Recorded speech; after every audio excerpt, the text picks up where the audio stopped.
بسم اللہ الرحمن الرحیم۔ السلام علیکم۔ آپ دیکھ رہے ہیں اسلامک وائس۔ امید ہے آپ لوگ سب خیریت سے ہوں گے۔ ہماری آج کی ویڈیو کا ٹاپک ہے بیت المقدس یروشلم کی تاریخ کے بارے میں۔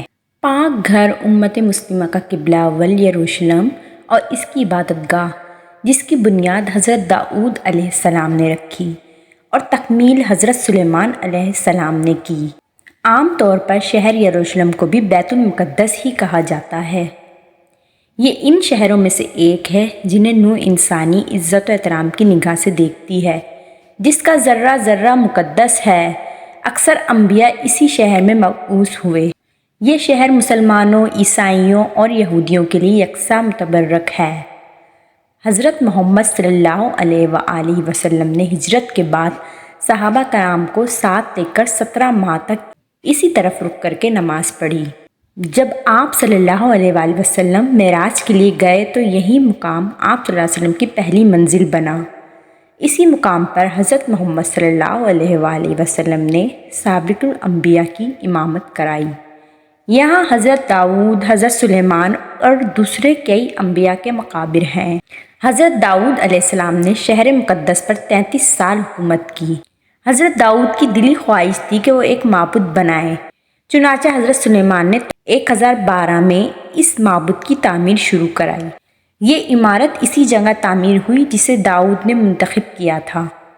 اس عمارت کی تعمیر 7 سال تک مسلسل جاری رہی اور 2 لاکھ افراد اس کی تعمیر میں مصروف رہے۔ بعد میں یہ عمارت ہیکل سلیمانی کے نام سے مشہور ہوئی۔ ہیکل سلیمانی فن تعمیر کا ایک شاہکار تھا، جس کی لمبائی 90 فٹ، چوڑائی 30 فٹ اور اونچائی 45 فٹ تھی۔ اس کے اندر پاک ترین جگہ بنائی گئی جہاں تابوت سکینہ رکھا گیا۔ حضرت سلیمان علیہ السلام کی وفات کے بعد بنی اسرائیل کی ریاست 2 حصوں میں بٹ گئی۔ اس کے ساتھ ہی بنی اسرائیل فواہش، حرام کاری اور عیاشی میں مبتلا ہو گئی اور انہوں نے ایک اللہ کو چھوڑ کر بتوں کی پوجا کرنی شروع کر دی۔ سلیمان علیہ السلام کی حکمرانی میں ہی شاہ مصری شاک نے یروشلم کی طرف پیش قدمی کی اور بغیر مزاحمت کے شہر میں داخل ہو گیا اور ہیکل سلیمانی عبادت گاہ کی تمام قیمتی چیزیں شاہی خزانوں کے ساتھ لوٹ کر لے گیا۔ یہود کی پہلی قوم تباہی اور بربادی بخت نصر کے ہاتھوں ہوئی۔ اس تباہی میں نہ صرف ہیکل سلیمانی کا نام و نشان مٹ گیا بلکہ دیگر صحائف کے ساتھ ساتھ تورات بھی غائب ہو گئی۔ بخت نصر کے اس حملے کے بعد تابوت سکینہ ایسا غائب ہوا کہ آج تک اس کا سراغ نہیں لگایا جا سکا۔ یروشلم دنیا کے سب سے پرانے شہروں کی لسٹ میں وہ شہر ہے جو آج مذہب اور سیاست کی زد میں ہے۔ یہ وہ جگہ ہے جہاں صدیوں سے ایک ایسا تنازع ہے جو کہ سلجھنے کا نام ہی نہیں لے رہا۔ دنیا کی تاریخ میں شاید ہی کوئی ایسا شہر ہوگا جس نے اتنی تباہی برداشت کی ہوگی، اور ان سب لڑائی جھگڑے کی سب سے بڑی وجہ مذہب ہے۔ عام طور پر دیکھا جائے تو کوئی ایک شہر کسی ایک مذہب کی نشاندہی کرتا ہے، لیکن یروشلم دنیا کا ایک ایسا شہر ہے جو ایک یا 2 نہیں بلکہ 3 بڑے مذاہب کے لیے بہت اہم ہے، اور یہی وجہ ہے یہودی اس مقدس سرزمین پر اپنا پورا قبضہ چاہتے ہیں۔ مسلمان اس سرزمین کو چھوڑنا نہیں چاہتے کیونکہ اس میں مسلمانوں کا پہلا قبلہ بیت المقدس ہے، جبکہ عیسائی یہ کہتے ہیں کہ عیسیٰ مسیح اسی شہر میں آئیں گے۔ دراصل یہ سارے تنازع یروشلم کی اس پہاڑی کی وجہ سے ہیں جس پر مسجد اقصیٰ واقع ہے۔ یہودی اسے ٹیمپل ماؤنٹ جبکہ مسلمان اسے حرم شریف کے نام سے جانتے ہیں، اور یہی وہ جگہ ہے جس کو لے کر یہودیوں اور مسلمانوں کی صدیوں سے جنگیں اور خون ریزیاں جاری ہیں، اور آج تک قتل و غارت اور حملے اس جگہ کو لے کر تھمتے نہیں ہیں۔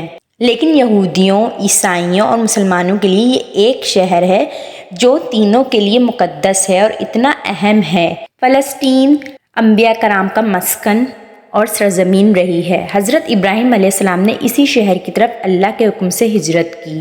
حضرت لوط علیہ السلام کی قوم پر عذاب اسی جگہ پر نازل ہوا۔ حضرت داؤد علیہ السلام نے اسی زمین پر ترقی کی اور یہیں پر اپنا ایک محراب بھی تعمیر کروایا تھا۔ حضرت سلیمان علیہ السلام بھی اسی سرزمین پر بیٹھ کر پوری دنیا پر حکمرانی کیا کرتے تھے۔ حضرت زکریا علیہ السلام کا محراب اور آپ کا مزار بھی یہیں پر موجود ہے۔ حضرت موسیٰ علیہ السلام نے اپنی قوم کو اسی شہر میں داخل ہونے کا حکم دیا تھا۔ یہ حضرت مریم علیہ السلام کی رہنے کی جگہ بھی ہے اور حضرت عیسیٰ علیہ السلام کی ولادت بھی یہیں پر ہوئی۔ جب یہودیوں نے عیسیٰ علیہ السلام کو سولی پر لٹکانا چاہا تو اللہ تعالیٰ نے اسی شہر میں آپ کو آسمان پر اٹھا لیا تھا اور قیامت کے قریب آپ اسی شہر میں آسمان سے اتریں گے۔ اسی شہر میں عیسیٰ علیہ السلام دجال کے ساتھ آخری مقابلہ کریں گے اور اس کو قتل کریں گے۔ فلسطین سے ہی یاجوج و ماجوج اپنا فساد برپا کریں گے۔ فلسطین ہی ارض محشر ہے۔ اس شہر کے تقدس کی خاطر 5000 سے زیادہ صحابہ کرام نے مختلف ادوار میں اپنی جانوں کا نذرانہ پیش کیا اور شہادت کا یہ سلسلہ آج تک ایسے ہی جاری و ساری ہے۔ لہٰذا اگر اس شہر کو شہیدوں کا شہر بھی کہا جائے تو یہ غلط نہ ہوگا۔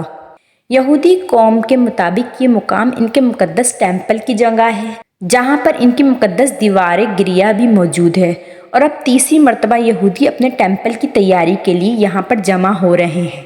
یہودیوں کا کہنا ہے یہی مقام ان کے مسیحا یعنی دجال کی آمد کی جگہ ہے جہاں سے وہ ظاہر ہو کر پھر پوری دنیا پر حکمرانی کرے گا۔ عیسائیوں کے مطابق یہ جناب عیسیٰ مسیح کا شہر ہے اور یہیں پر وہ قرب قیامت میں آسمان سے نیچے اتارے جائیں گے۔ عیسائیوں کا مقدس ترین چرچ آف دا ہولی سیپلچر بھی اسی شہر کے اندر موجود ہے، جبکہ مسلمان اس مقدس شہر کو اپنے قبلہ اول کے طور پر جانتے ہیں۔ یہودیوں کے مطابق جب وہ تیسری مرتبہ ہیکل سلیمانی کی تعمیر کر دیں گے تو تابوت سکینہ حاصل کر لیں گے، تب ان کے مسیحا یعنی دجال کا خروج ہوگا اور پھر وہ اسی شہر میں ساری دنیا پر حکمرانی کرے گا۔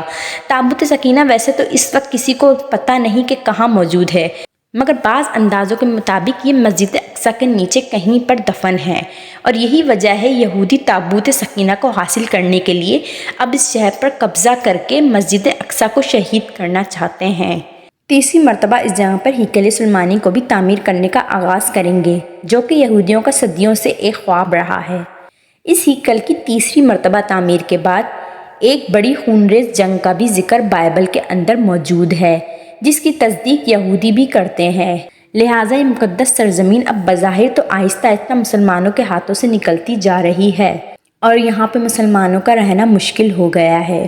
فلسطین کے بعض علاقوں پر اسرائیل نے قبضہ کیا ہوا ہے اور وہاں کے مسلمان قید و بند کی زندگی گزارتے ہیں، اور اسرائیل جب چاہتا ہے اپنی مرضی سے مسلمانوں کے کسی بھی علاقے پر قبضہ کر لیتا ہے۔ یروشلم میں آئے دن جنگیں، خون ریزیاں اب یہاں کے لوگوں کی روزمرہ زندگیوں کا حصہ بن گئی ہیں، اور دنیا کے مسلم ممالک اور 1.5 ارب مسلمانوں نے نہ کبھی ان مظلوموں کی مدد کرنے کی کوشش کی اور نہ ہی کبھی ان کے حق میں کچھ کہنے کی ہمت کرتے ہیں۔ ہمیں چاہیے کہ ہم اپنی آنکھیں کھولیں اور اسرائیلی عزائم کو جانتے ہوئے یہودیوں کا بائیکاٹ کر کے اپنے مسلمان بھائیوں کی ہر ممکن مدد کرنے کے لیے تیار رہیں، ورنہ اسرائیل کے حوصلے اور ان کی خون ریزیاں مزید سے مزید بلند ہوتی چلی جائیں گی۔